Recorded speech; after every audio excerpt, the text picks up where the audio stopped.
We light our chalice as chalices are lit in our brother and sister congregations across the world. And our chalice lighting is accompanied with words from Amy Williams Clark.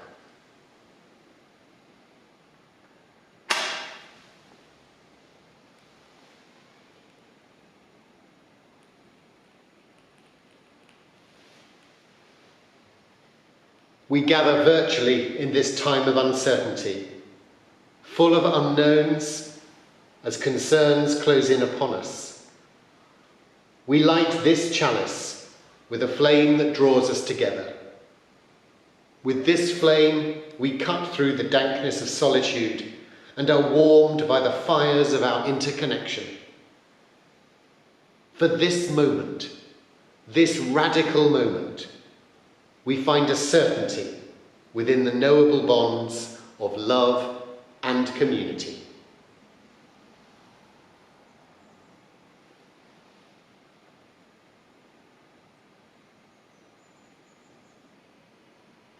Welcome. Welcome to our service today. This is our 8th Sunday service from our closed meeting house here in Sevenoaks. And whether you're here for the 8th or the first time, or somewhere in between, you are very, very welcome. Our service today is a reflection on the deep power we hold within to bring peace to ourselves and to others. For many, this time of lockdown, of illness, of uncertainty can obscure many of the deeper truths we seek within. I hope our time together in this virtual space now might help each of us to find a way through the turmoil to a place of peace and of love within. Wherever you are from, however you came here, you are very welcome.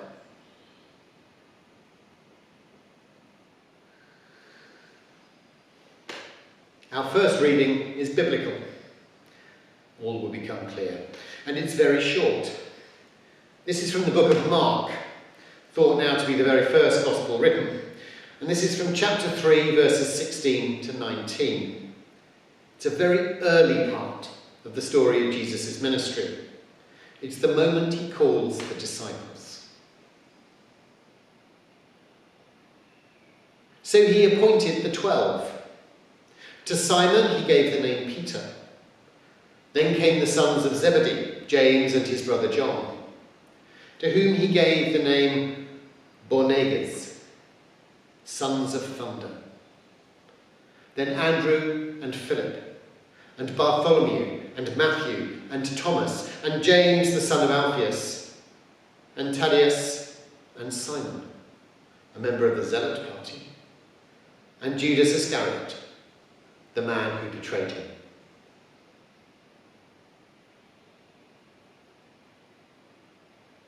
Mark's very brief account of the calling of the 12.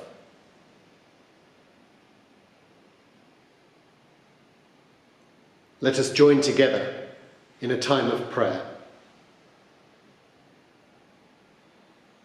Let silence be placed around us like a mantle. Let us enter into it as though through a small secret door, stooping to emerge into an acre of peace where stillness reigns and the mystery is ever present.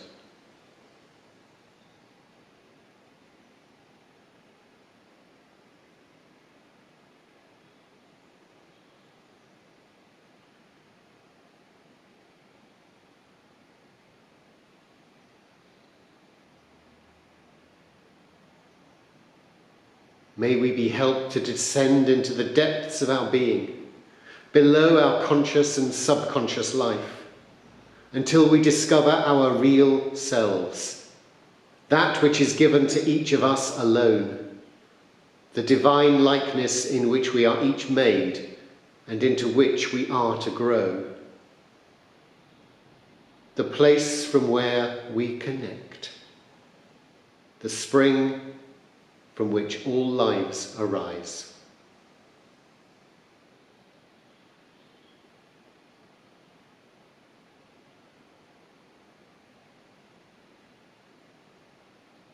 Eternal Spirit, Mother, Father, ever present if only we have eyes to see. We stand in awe in the presence of the universe.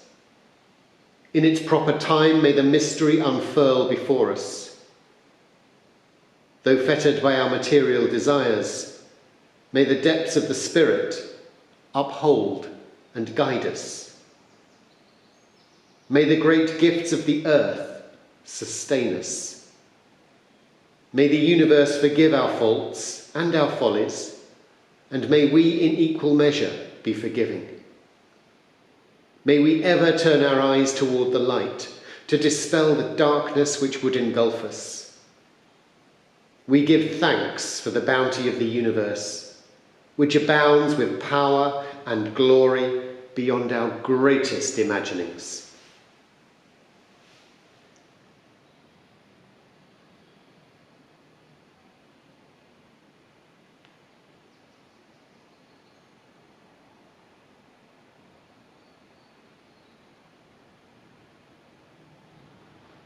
If you wish to, I welcome you to join with me in the words of the last prayer,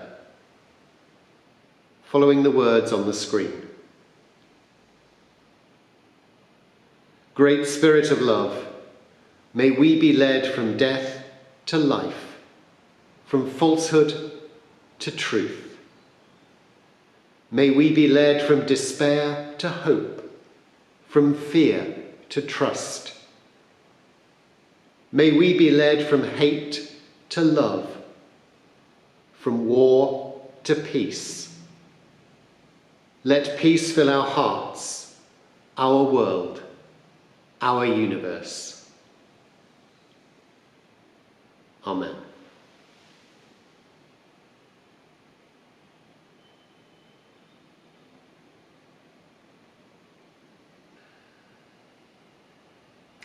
Our second reading this morning is a poem. It's an invitation. It's an invitation from the Reverend Angela Herrera, and I'm very grateful to her for her specific permission to read this to you today. This is a piece called All That You Need Lies Within You. Consider this an invitation to you. Yes, you. With all your happiness, with all your burdens, your hopes and regrets. An invitation if you feel good today, and an invitation if you do not. If you are aching, and there are so many ways to ache. Whoever you are, however you are, wherever you are on your journey, this is an invitation into peace. Peace in your heart, and peace in your heart. And with every breath, peace in your heart. Maybe your heart is heavy or hardened. Maybe it's troubled, and peace can take up residence only in a small corner, only on the edge. With all that's going on in the world and all in your life, it doesn't matter. All that you need for a deep and comforting peace to grow lies within you. Once it is in your heart, let it spread into your life. Let it pour from your life into the world. Let it shine upon all beings.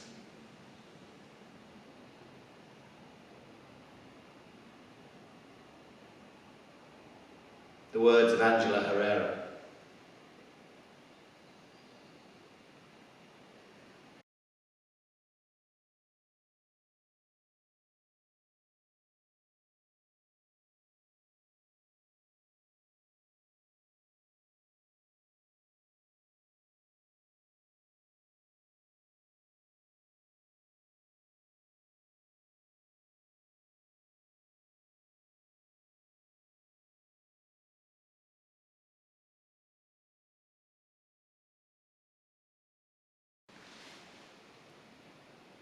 let us come now to our hymn, which is Conscience, Guide Our Footsteps, with words by the Reverend Andrew Hill and music by Friedrich Philitz.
Today, in the Roman Catholic Church at least, is the feast day of St. James and St. Philip.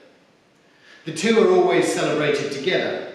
They were each one of those original 12 that Jesus called, but their stories are not so well known. Now, I have to admit that the lives of the saints have always fascinated me.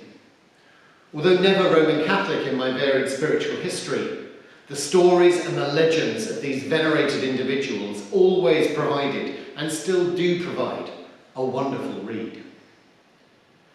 My Penguin Book of Saints is well thumbed. I probably got it when I was around 10 or 11, and as a boy, these stories of immense wonder kept me entertained for hours. Stories of martyrs against the Roman Empire, monks killed in horrific raids on their monasteries, abbesses and nuns beheaded for their faith in Jesus. Famous names, St. Paul, St. Peter, and then those numerous individuals from the 14th, 15th, 16th centuries who lived pious lives, were killed by robbers or evil uncles, and then healed from beyond the grave. There were many there that had bizarre or completely unknown stories, miracles that are beyond comprehension, individuals about whom nothing is known other than a name or a profession or a date.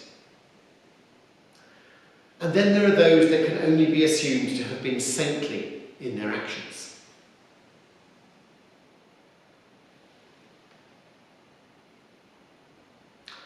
Now, one of those saints I mentioned earlier, who are venerated in the Catholic Church today, this Sunday, the 3rd of May, is one whose wonder can only be assumed. It was St. James, or as he is perhaps sadly known, St. James the Less. So called because he was not considered as important as the other disciple called James, better known as St. James the Great. St. James the Less. It's not the most auspicious start. But James was a disciple. He was one of the 12. He was mentioned in our first reading. He was James, the son of Alphaeus. Now, as a disciple, and as someone who the great church leaders of the time decided should be a subsequent saint, you will all, of course, know the stories that abound around the heroic and deeply spiritual and miraculous life of James the Less, St. James the Less. Except you won't. As the passage I read as our first reading, the words James, son of Alphaeus, is the only time he is named in the Bible. At no point do we explicitly hear of him again. That's it. Jesus called him as a companion, one of 12, and absolutely no more is heard of him. Hundreds of years later, some theologians tried to suggest it was the same James as is thought to have been James, the brother of Jesus, or James, the writer of the biblical letter of James, but most scholars now agree there is absolutely no evidence to support any of it. James the Less exists simply as the son of Alphaeus and disciple of Jesus. No more, no less.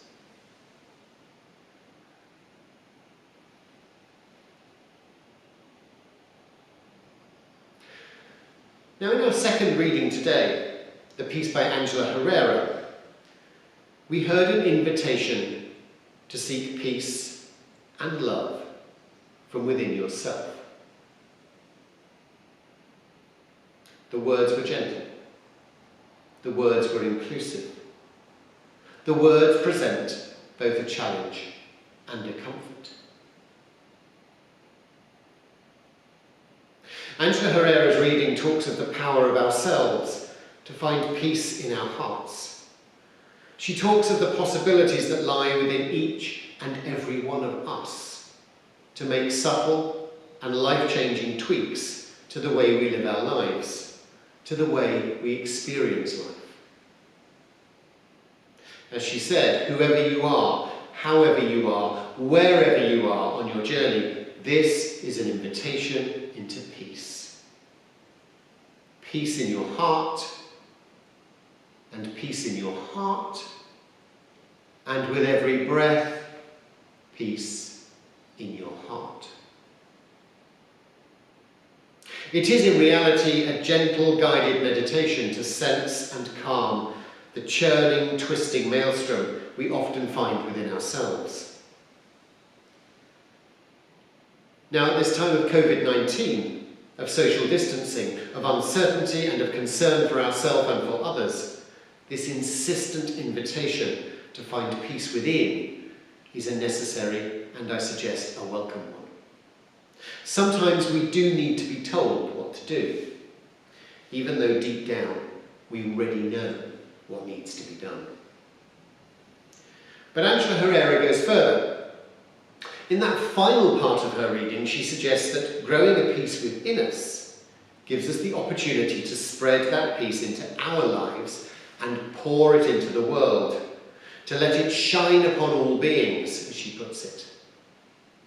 The gentle nudge, at a time when things can seem so overwhelming. This gentle reminder is that from within, that we might help to bring peace, and I suggest love, to the world.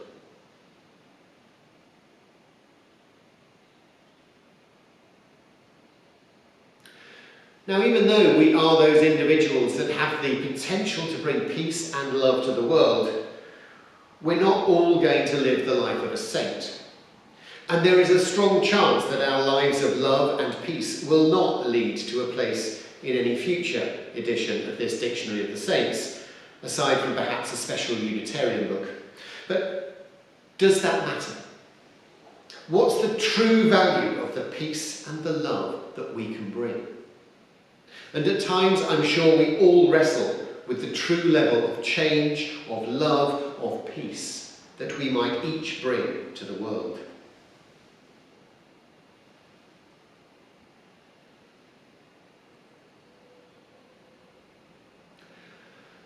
Now, Ralph Waldo Emerson, the 19th century Unitarian minister, essayist, transcendentalist, and poet, once said, "There is no limit to what can be accomplished if it doesn't matter who gets the credit."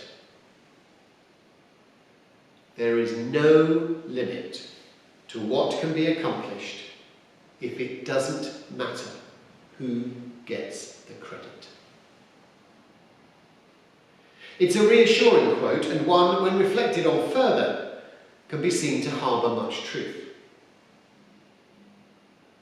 Too many things in this world are part of an individual's game plan for recognition. Sometimes this will be a good thing, or at least with good intention. Other times, too many other times, it highlights a potential risk to everything. Self-interest in terms of getting the credit seems to be the regular point of failure in so many things, especially now. Some leaders are determined to be seen as the solution to everything, but in that rush, in that scramble, they start to become part of the problem too. Yet without the need for that self-promotion, taking instead a different approach that allows teamwork, that recognises different skills, that accepts peace and love and a better world is something we create both individually and together. There is, as Ralph Waldo Emerson put it, no limit to what can be accomplished.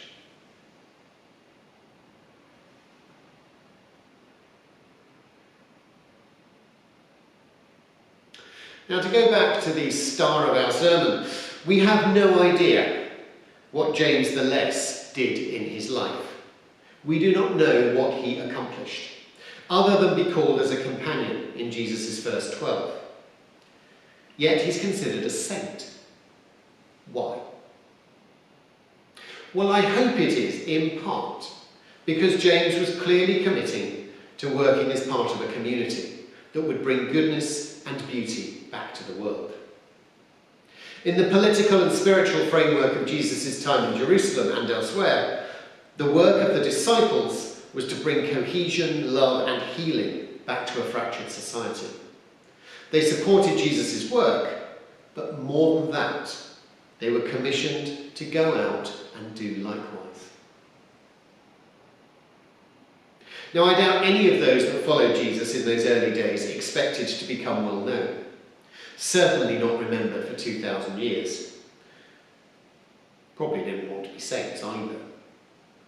But they did want to change the world for the community. They wanted to help build a place where loving your neighbour as yourself was the first rule. They wanted to lift oppression, to bring people together to better the lives of all.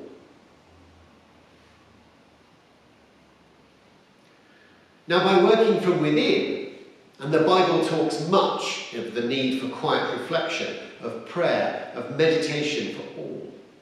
By working from within, each disciple would be changing themselves, bringing peace and love to their own hearts, and then, by channeling that peace and love into individual acts of kindness, they began to pour peace into the world, to allow it to shine on all beings. These small acts of kindness, undertaken with no care for who took the credit, are surely the blueprint for the world in which we wish to live.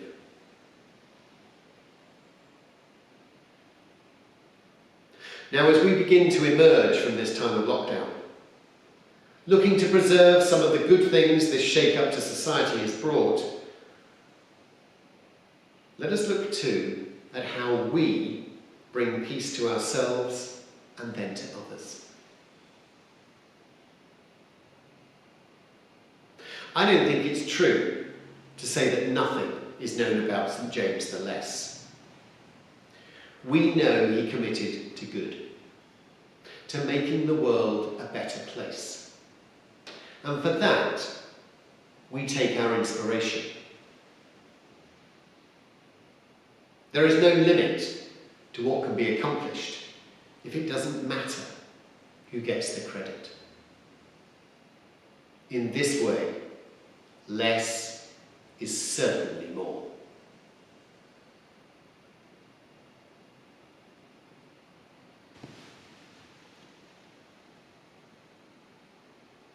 I ask us to come together now in a time of stillness and of reflection. As we settle our bodies, focusing on our breath,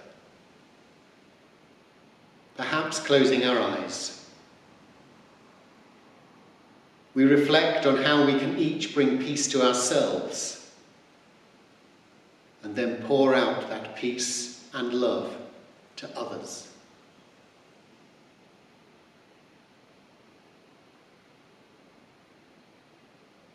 As we bring ourselves to a time of stillness, I shall strike the singing bowl. We shall enter stillness and silence together. That silence will be broken with music to continue our reflections.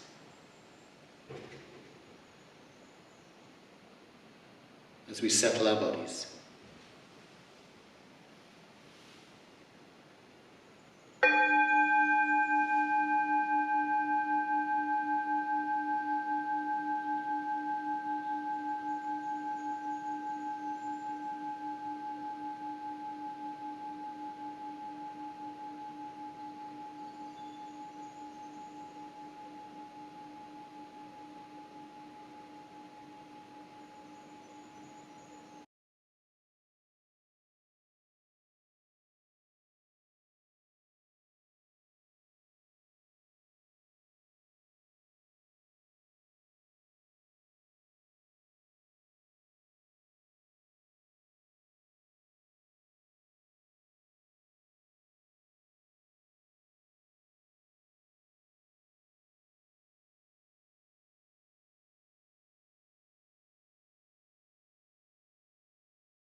Some closing words. Spirit of life, we give thanks for your presence among and around us all today, for light and for love, for night and for change. Our worship is over, but our service continues. And as we depart this time together, may there be peace amongst us, now and forever.